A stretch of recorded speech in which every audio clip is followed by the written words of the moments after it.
আমি ইসলামী ছাত্র শিবিরের সবাইকে বলতে চাই, এখানে একটু আগেও আমি দেখেছি অনেকে জামাত শিবিরের নাম নিতে হীনমন্যতা বোধ করছেন। কেন?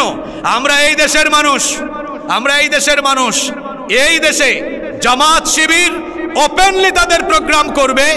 বাধা যদি কেউ দেয়, আমরা মনে করব সে ভারতের পাঁচাটা গোলাম, ভারতীয় রাজাকারকে দেশের মানুষ ভালোভাবে মোকাবেলা করতে যাবে।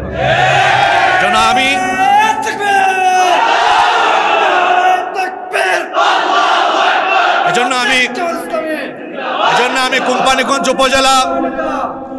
আমি কোম্পানিগঞ্জ উপজেলা জামাতে ইসলামী এবং ছাত্র শিবিরকে বলতে চাই, আপনারা ওপেনলি বুক ফুলিয়ে কোম্পানিগঞ্জে কাজ করবেন। আমি গোটা বাংলাদেশ সফর করছি, গোটা বাংলাদেশে আমাদের ভাইয়েরা ওপেনলি কাজ করছে। এখানে কার এত বড় সাহস যে ইসলামী আন্দোলনের কাজে বাধা দিবে? এই জমিন আল্লাহর, এটা মসজিদের দেশ, মাদ্রাসার দেশ, আলেম উলামার দেশ। জামাতে ইসলামী, ইসলামী ছাত্র শিবির এই দেশে কোনো নেতা নেত্রীর আদর্শ কায়েম করবে না। তারা এই দেশে মহানবী মুহাম্মদুর রাসূলুল্লাহ সাল্লাল্লাহু আলাইহি ওয়াসাল্লামের আদর্শ বাস্তবায়নের লক্ষ্যে, আল্লাহর জমিনে আল্লাহর দ্বীন বাস্তবায়নের লক্ষ্যে কাজ করছে। সুতরাং আল্লাহর জমিনে আল্লাহর দ্বীন বাস্তবায়নের লক্ষ্যে কাজ হবে। বাধা দেয় কারা? আমরা দেখতে চাই। আপনি একটু নামাজ আদায় করলে, আপনার ছেলেমেয়েরা একটু দিন পালন করলে দেখা যেত জঙ্গি সন্দেহ। তাদের নাক এত খারাপ হয়ে গিয়েছিল যে ইসলামপন্থীদেরকে দেখলেই তাদের নাকে শুধু জঙ্গি জঙ্গি গন্ধ লাগত। এ ধরনের একটি পরিবেশ বাংলাদেশে আমরা দেখেছি, যেখানে আলেমদের সাথে বেয়াদবি করা হয়েছে। আলেম ওলামারা যখন সত্য কথাগুলো বলেছেন, তাদের কণ্ঠ রোধ করা হয়েছে। কাউকে কণ্ঠ রোধ করাতে না পেরে তাদেরকে জেলখানায় বন্দী করে রাখা হয়েছে। আপনারা আয়না ঘরের নাম শুনেছেন।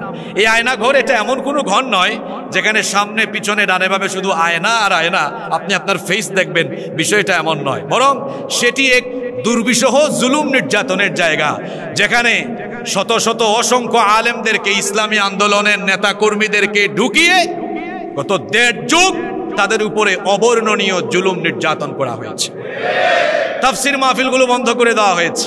তারা বন্ধ করার কোনো জিনিস পায়নি। এদেশে ঢাকায়, চিটংয়ে নাইট ক্লাব, বুট ক্লাবকে চালু রেখে তারা কোরআনের মাহফিল বন্ধ রেখেছে। এই কোম্পানিগঞ্জ মুফতি আমির হামজার মাহফিল 2 বার বন্ধ করা হয়েছে। এই কোম্পানিগঞ্জের প্রশাসন তারা বন্ধ করার জিনিস পায় নাই। এখানে আমি যতটুকু জানি, আমার বাড়ি এলাকায় এখানে বালু মহাল নিয়ে দুর্নীতি হয়। এখানে পাথর খেকু, বালু খেকু আছে।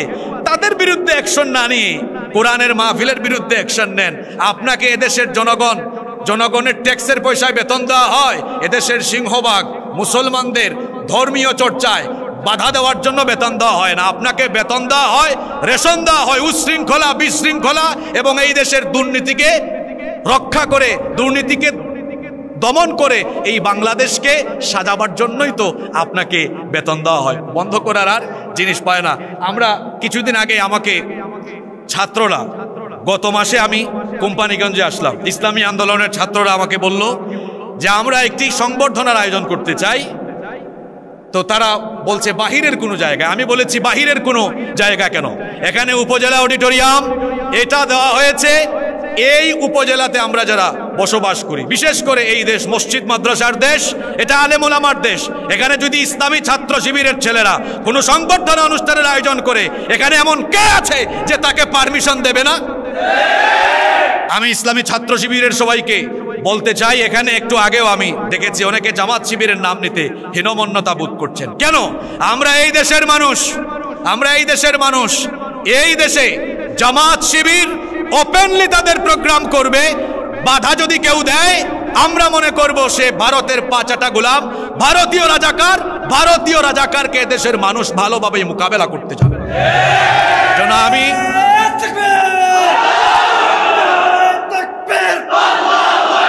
এজন্য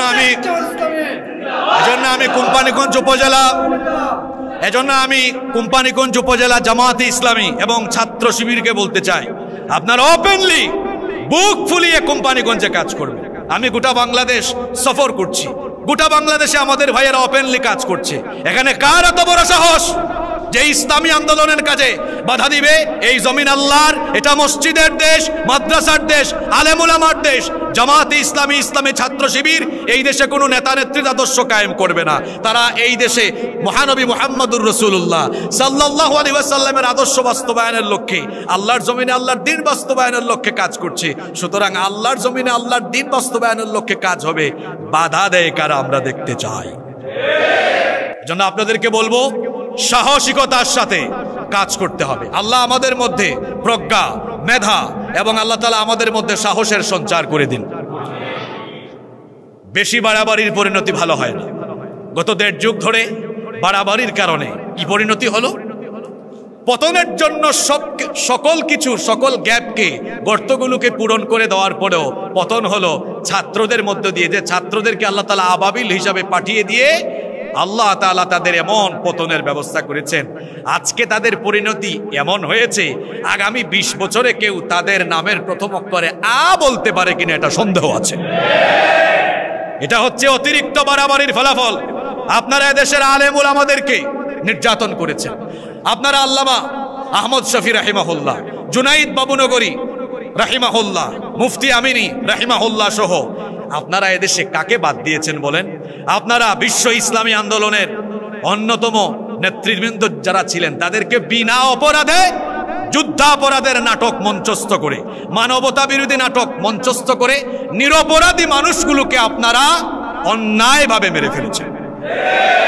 আপনারা অন্যায়ভাবে 13 বছর ধরে জেলখানায় বন্দী করে মেরে ফেলেছেন আমাদের কোরআনের পাখি শহীদ আল্লামা দেলোয়ার হোসেন সাঈদ রাহিমাহুল্লাহ। এই বাড়াবাড়ির পরিণতি ভালো হয়নি। আমরা তো গত 1.5 যুগ বাংলাদেশে ছিলাম। এত হামলা, মামলা, জুলুম, নির্যাতনে আমরা কথা বলেছি সবসময়। এই 5 আগস্টের পরে অনেকে মুখ খুলেছেন। আমরা তো 5 আগস্টের আগেও 1.5 বছর জীবন বাজি রেখে কথা বলেছি, কারণ আমরা মনে করি লাইফ হলো ওয়ান টাইম। মোমেন মৃত্যুকে ভয় করে না। ওই যে আমার জাতীয় কবি বলেছেন, ওহারা চাহুক দাসের জীবন, আমরা শহীদি দরজা চাই, নিত্য মৃত্যু ভিতরা মোরা মৃত্যু কোথায় খুঁজে বেড়াই। আমরা মৃত্যুকে শাহাদাতের মধ্য দিয়ে আমরা মৃত্যুর মাধ্যমে নতুন জীবন খুঁজে বেড়াই। এজন্য আমরা কাউকে ভয় করি না। আমরা 1.5 যুগ কথা বলেছি। আমাদের ভাইয়েরা, আমাদের নেতৃবৃন্দ, আমাদের আলেম ওলামারা জেলে গিয়েছেন, বিভিন্ন হামলা মামলার সম্মুখীন হয়েছেন। আমরা কেউ দেশ ছেড়ে বলেন গিয়েছি? আমরা কেউ দেশেই তো ছিলাম। আমরা 15 বছর ছিলাম। 5 তারিখের পরে আপনারা 15 ঘন্টা থাকতে পারলেন না। আমরা 15 বছর সহ্য করলাম, আপনারা 15 ঘন্টা সহ্য করতে পারলেন না। কারণ কি? কারণ আপনারা এত বেশি অপকর্ম করেছেন, দুঃশাসন, অপশাসন এবং দুর্নীতি, লুটপাটের মহোৎসব করে এমন কর্মকাণ্ড আপনারা করেছেন। 15 ঘন্টা নয়, জনগণ 15 মিনিটের জন্যই পাইলে আপনাদেরকে গণধুলাই দিত। এজন্য আপনারা দেশ ছেড়ে তাও গিয়েছেন কোন জায়গায়? বেশিরভাগই মামু বাড়িতে গিয়েছেন। আমাদেরকে বলতো কথায় কথায় পাকিস্তানি রাজাকার। আমি গত 4-5 বছর ধরে উত্তরাঞ্চলে, দক্ষিণাঞ্চলে বহু জায়গায় যখন আমরা প্রোগ্রামে বাধার সম্মুখীন হতাম, গত বছর চুয়াডাঙ্গার দর্শনা আলমডাঙ্গায়, চুয়াডাঙ্গার আলমডাঙ্গায় ওসি সাহেব ফোন করলেন যে প্রোগ্রামে আসবেন না। কেন আসবো না? কারণ আপনার বিরুদ্ধে অভিযোগ পেয়েছি আপনি স্বাধীনতা বিরোধী। আমি বললাম আমার জন্ম 90-এর দশকে জন্ম নিয়ে আমি কি করে স্বাধীনতার বিরোধী হই? তিনি বললেন যে আপনি চেতনায় স্বাধীনতা বিরোধী, চেতনায় স্বাধীনতা বিরোধী। তো বলছিলাম আমাদেরকে বলতো পাকিস্তানি রাজাকার। আমরা তো কেউ পাকিস্তানে যাতায়াত করিনি, পাকিস্তানের সাথে আমাদের কোনো সম্পর্ক হয় নাই। বরং আমাদেরকে যারা পাকিস্তানি রাজাকার বলতো, তারা তাদের কর্মকাণ্ড দিয়ে প্রমাণ করেছে। তারা যখন ভারতে মামু বাড়ি দিল্লিতে পালিয়ে গিয়েছে, তারা নিজেরাই তাদের কর্মকাণ্ড দিয়ে প্রমাণ করে দিয়েছে তারা হলো ভারতীয় রাজাকার। সম্মানিত উপস্থিতি, দীর্ঘ সময় ধরে আপনারা আলোচনা শুনেছেন। আজকে আমার ইচ্ছে ছিল যে বিষয় দেওয়া হয়েছে, এই বিষয়ে কমপক্ষে 30-40 মিনিট আলোচনা করার। সময়ের দিক বিবেচনায় আমাকেও শহরে ফিরে যেতে হবে। এজন্য আমি আপনাদের কাছ থেকে মাত্র 10 মিনিট সময় চেয়ে নিচ্ছি। এই 10 মিনিট সময় আপনারা আমাকে সহযোগিতা করবেন তো ইনশাআল্লাহ? আজকে পোস্টারে লেখা হয়েছে যে বৈষম্যহীন সমাজ প্রতিষ্ঠায় মহানবী সাল্লাল্লাহু আলাইহি ওয়াসাল্লামের আদর্শ। আমরা যদি এখন বাংলাদেশের মানুষকে জিজ্ঞেস করি আপনারা কেমন বাংলাদেশ চান, বিশেষ করে অভ্যুত্থানকারী ছাত্ররা বলছে আমরা একটি বৈষম্যহীন বাংলাদেশ চাই। এখন সবাই স্লোগান দিচ্ছে আমরা বাংলাদেশকে সংস্কার করতে চাই, রাষ্ট্র সংস্কার করে নতুন একটি রাষ্ট্র আমরা সাজাতে চাই। এখন আপনারা আমাকে বলেন তো, যদি আমরা আমাদের এই দেশকে সংস্কার করতে চাই, সমাজ এবং রাষ্ট্র সংস্কারের দিক দিয়ে নবী করিম সাল্লাল্লাহু আলাইহি ওয়াসাল্লামের চাইতে উত্তম কোনো আদর্শ দুনিয়াতে আছে? কারণ তিনি হচ্ছেন এই পৃথিবীর বিখ্যাত এবং সর্বশ্রেষ্ঠ সমাজ সংস্কারক, সর্বশ্রেষ্ঠ রাষ্ট্র সংস্কারক। তিনি আরবের একটি বৈষম্যে ঘেরা সমাজ ব্যবস্থাকে পরিবর্তন করে একটি বৈষম্যহীন রাষ্ট্র উপহার দিয়েছিলেন। এটা কোন সমাজ?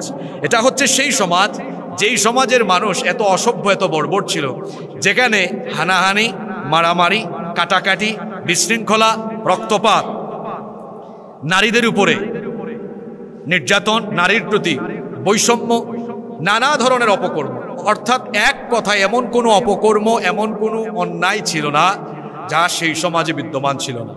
এই রকমের একটি জেহালতপূর্ণ সমাজ ব্যবস্থাকে নবী করিম সাল্লাল্লাহু আলাইহি ওয়াসাল্লাম ওহীর বিধানের আলোকে পরিবর্তন করে দিয়ে এমন একটি সোনালী সমাজ উপহার দিলেন, যেই যুগ, যেই সমাজের মতো করে আরেকটি সমাজ পৃথিবীতে কোনো রাষ্ট্র ব্যবস্থা, পৃথিবীর কোনো ধরনের মতবাদ আজ পর্যন্ত দেখাতে পারেনি। এজন্য তো আমাদের খতিব সাহেবরা জুমার দিলে বলেন যে খায়রুল কুরুরি কারনান সুম্মা আল্লাযীনা ইয়ালুনাহুম সুম্মা আল্লাযীনা ইয়ালুনাহুম, সর্বশ্রেষ্ঠ যুগ হচ্ছে আমার যুগ, সর্বশ্রেষ্ঠ যুগ হলো রাসূলের যুগ। আপনাদের কোনো সন্দেহ আছে? নবী করিম সাল্লাল্লাহু আলাইহি ওয়াসাল্লাম জেহালতে ডুবে থাকা এই অসভ্য বর্বর মানুষগুলোকে পরিবর্তন করলেন। কিভাবে করলেন? আল্লাহর নবী রাষ্ট্র সংস্কারের আগে, আমার আজকে অনেক পয়েন্ট ছিল, আমি মাত্র দুটো পয়েন্ট নিয়ে আজকে কথা বলে আলোচনা শেষ করব। এক নম্বরে তিনি যেটা করলেন, রাষ্ট্র সংস্কার, সমাজ সংস্কারের আগে আল্লাহর নবী আগে মানুষ সংস্কার করেছেন, মানব সংস্কার করেছেন।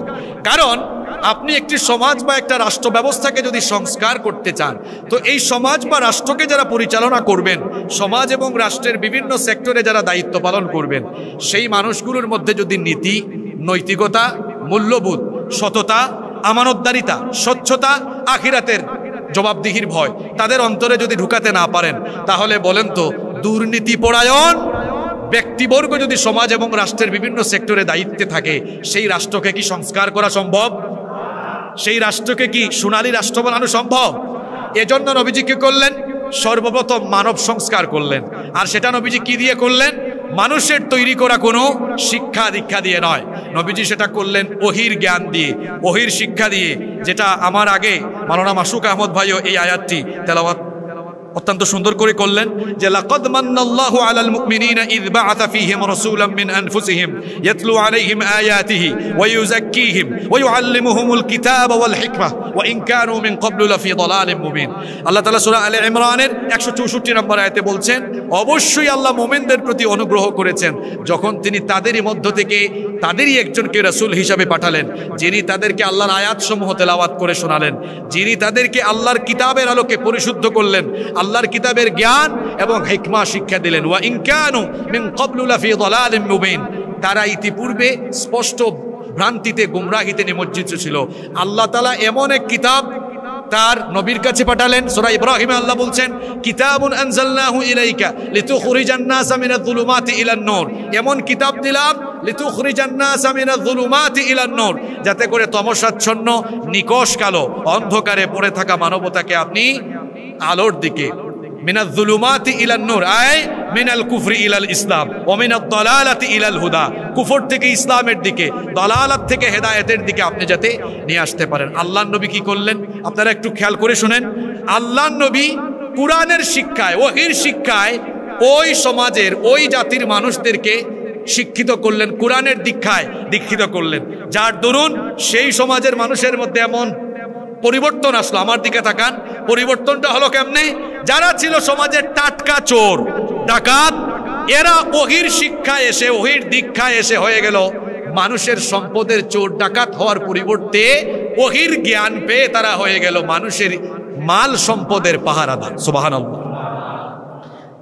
এরা কারা? এ তো সেই মানুষ যে কয়েক বছর আগে চুরি করত, ডাকাতি করত। এই মানুষগুলো এখন চুরি না করে মানুষের সম্পদ পাহারা দেয় কেন? কারণ সে আগে ছিল জাহেলিয়াতের যুগে জেহালতে ডুবেছিল।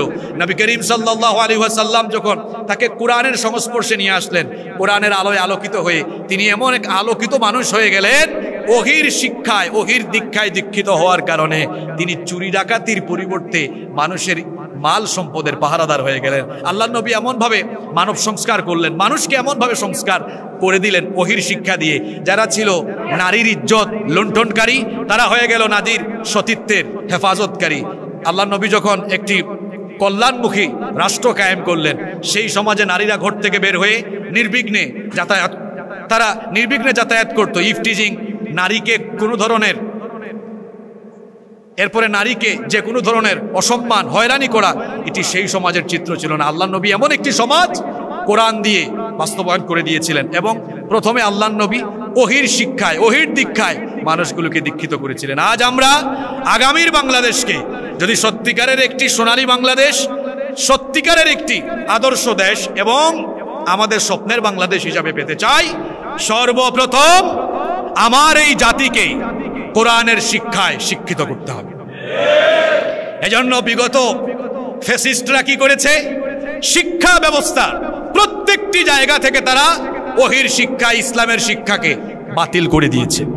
আমাদের শিক্ষা ব্যবস্থায় যদি জাগতিক শিক্ষার সাথে ওহির শিক্ষার সমন্বয় না ঘটে, তাহলে এই শিক্ষা ব্যবস্থা দিয়ে শিক্ষিত হবে, কিন্তু পরিশেষে উচ্চশিক্ষিত চোর, উচ্চশিক্ষিত বাটপার আর উচ্চশিক্ষিত দুর্নীতিবাজ হবে। আপনারা জানেন বাংলাদেশের বিভিন্ন মসজিদে অনেক সময় জুতা চুরি হয়। জুতা চোর, তাকেও আমরা চোর বলি।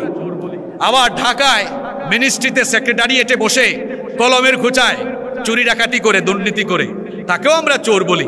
এখন আপনারা বলেন তো, দুই চোরের ক্যাটাগরি লেভেল কি একরকম? লেভেল কি সমান? যিনি ঢাকার মিনিস্ট্রিতে অথবা সেক্রেটারিয়েটে বসে চুরি করলেন কলমের খোঁচায়, তার একাডেমিক যোগ্যতা আপনি দেখেন, পড়াশোনা অনেক আছে, উচ্চশিক্ষিত মানুষ। অন্যদিকে মসজিদের জোতাচুর অশিক্ষিত অথবা অর্ধশিক্ষিত। এখন আপনারা বলেন তো, সমাজের জন্য, রাষ্ট্রের জন্য জুতাচোর ভয়াবহ নাকি ওই শিক্ষিত চোর ভয়াবহ? এই শিক্ষিত চোর চুরি করছে কেন?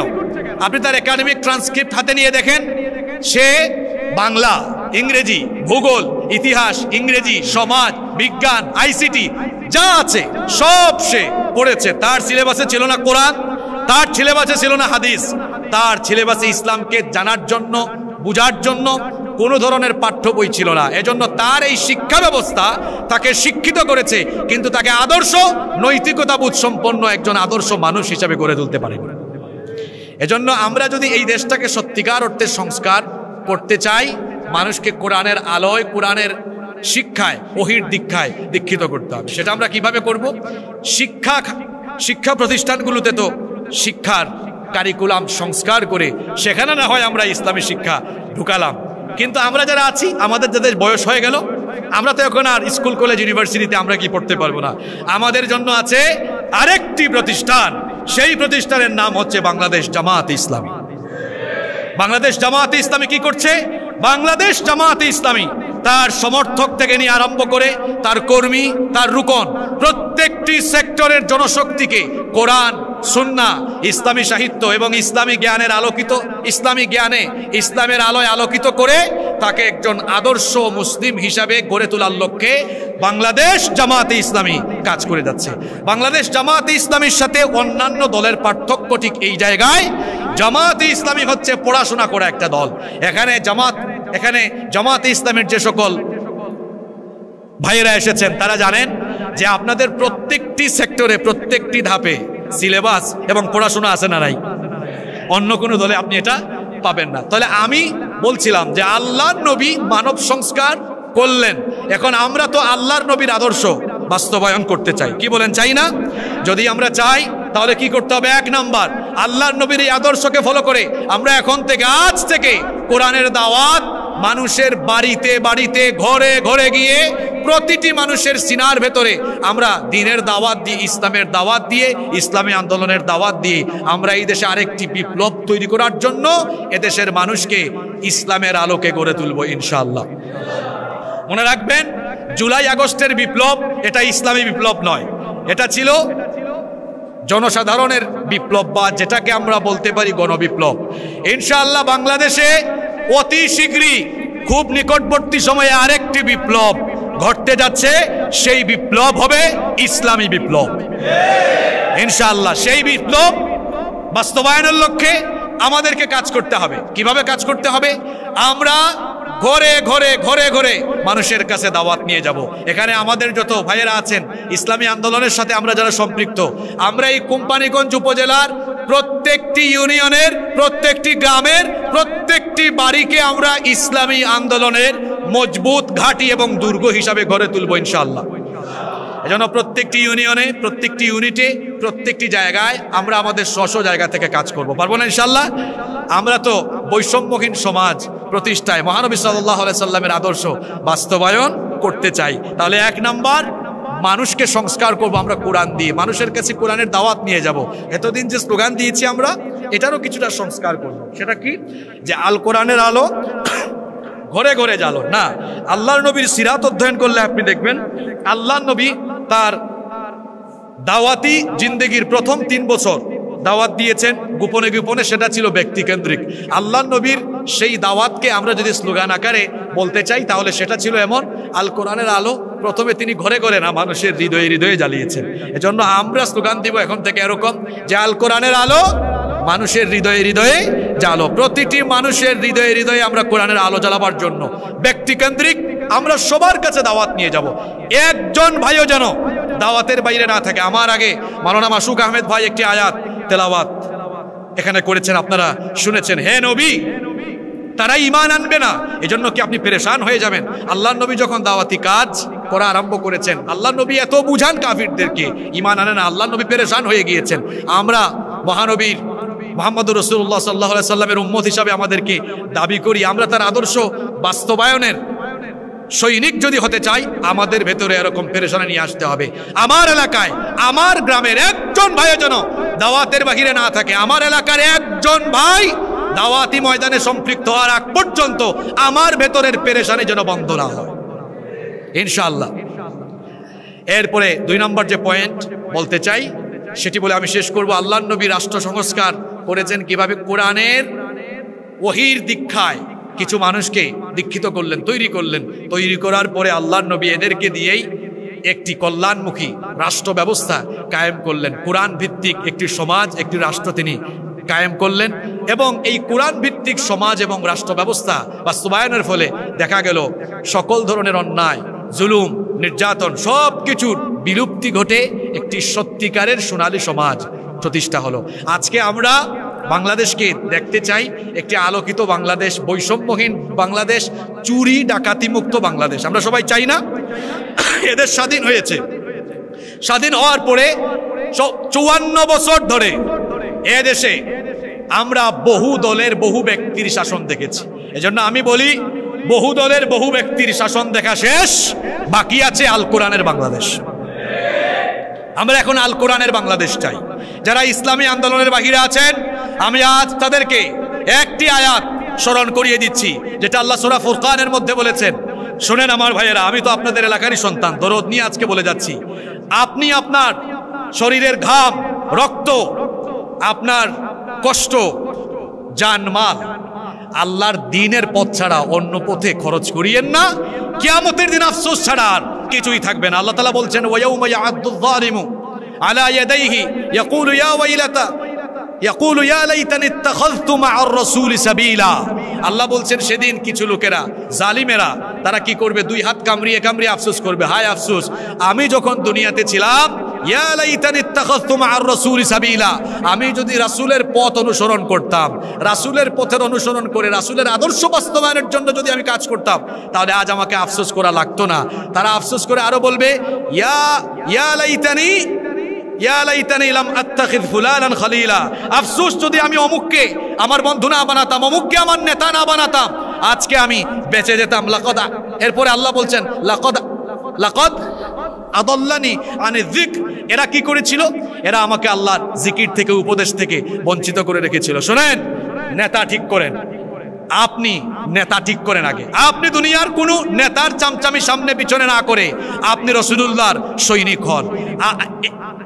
আমরা যারা এখানে যুবক আছি, তরুণ আছি, তাদেরকে আমি বলবো, ছাত্রদেরকে বলবো, আমার উপজেলার ছাত্র সমাজকে, তরুণ সমাজকে বলবো যে তোমাদের এই তারুণ্য, তোমাদের এই যৌবন কোন নেতার সামনে পিছনে মোটর সাইকেলের শুডাউন করে তাদের চামচামি করার জন্য আল্লাহ তোমাদের যৌবন দেন নাই। আর তোমাদের যৌবন আর তারুণ্যের শক্তিকে আল্লাহর জমিনে আল্লাহর দ্বীন বাস্তবায়নের লক্ষ্যে কাজ করার জন্য। এজন্য আমি বলছি এগুলো পরিত্যাগ করো। যদি পরিত্যাগ না করো, আমি তোমাকে সূরা ইব্রাহিমের সেই আয়াত স্মরণ করিয়ে দিচ্ছি। ছাত্র এবং যুবকরা আপনারা আমাকে মনোযোগ দিয়ে শুনবেন। আল্লাহ বলছেন সেই দিন ভণ্ড নেতা কর্মীদের কিয়ামতে সাক্ষাৎ হবে। সাক্ষাতে কি হবে? কর্মীরা নেতাদেরকে আটকিয়ে দিবে। ফাকালা দুআফাউ লিল্লাযিনা ইসতাকবারু ইন্না কুন্না লাকুম তাবআন ফাহাল আনতুম মুগনুনা আন্না মিন আযাবিল্লাহি মিন শাই। তারা আটকে দিয়ে বলবেন, নেতাজি দাঁড়ান, কথা আছে আপনার সাথে। কি কথা? ইন্না কুন্না লাকুম তাবআন। শুনেন, কোরআনে কারীমে আল্লাহ তাআলা এত ওপেনলি কথা বলে দেওয়ার পরেও আপনার মগজে যদি না ঢোকে তাহলে তো আর কিছু বলার নাই। তাহলে বুঝবো ওই মাথায় শয়তান পেশাব করে দিয়েছে। এত সোজা কথা আপনার মাথায় ঢুকে না কেন? আল্লাহ বলছেন, তারা বলবে ইন্না, নিশ্চয়ই, কুন্না, আমরা, লাকুম তাবআন, তোমাদের অনুসারী ছিলাম, তোমরা যা বলেছো তাই করেছি, তোমাদের কথা আমরা মেনেছিলাম, তোমাদের জন্য অনেক চামচামি করেছি, তোমাদের কথা শোনার কারণেই তো অপকর্ম করে আজকে তোরাও জাহান্নামী আমরাও জাহান্নামী। দুনিয়াতে আমরা তোদের পক্ষে কাজ করে অপকর্ম করলে তোরা আমাদের জিম্মাদারি নিয়ে আমাদেরকে অনেক সময় বাঁচিয়ে আনতি। এখন তোদের কাছে প্রশ্ন হলো, ফাহাল আনতুম মুগনুনা আন্না মিন আযাবিল্লাহি মিন শাই। আজকে আল্লাহর আযাব থেকে রক্ষা করার জন্য কোনো কিছু করতে পারবে নাকি? কোনো জিম্মাদারির ব্যবস্থা করতে পারবে? জোরে বলেন, পারবে? নেতারা তখন বলবে, ক্বালু লাউ হাদানাল্লাহু লাহাদাইনাকুম। দেখেন নেতা কি বলছে, আল্লাহ যদি আমাকে হেদায়েত দিতেন তোমাকেও আমি হেদায়েত দিতাম। এ তো হেদায়েতহীন। নেতার সামনে পিছনে আপনি দৌড়াচ্ছেন। এবার নেতা তার কর্মীকে বলবে, সাওয়াউন আলাইনা আজাজিআনা আম সাবারনা মা লানা মিন মাহিস। আজ তোমরা ধৈর্য ধরো, চিৎকার চেঁচামেচি করো, লাফালাফি করো, আর যাই করো না কেন, আজকে নেতা কর্মী উভয়ের অবস্থা জাহান্নামে সাওয়া, সমান সমান। কর্মীরা বলবে, না, এটা কখনোই হতে পারে না, আমরা এটা মেনে নিব না। আল্লাহ তাআলা বলবেন, তোমরা কি মানো না? তখন কর্মীরা বলবে, আল্লাহ আমাদের নেতারা যা বলছে আমরা এটা মানি না। আল্লাহ বলবেন, তোমরা কি চাও? তারা বলবে, আমরা আমাদের নেতাদের বিরুদ্ধে আপনার কাছে দুইটা অভিযোগ পেশ করে দুইটা জিনিস চাই। কয়টা জিনিস?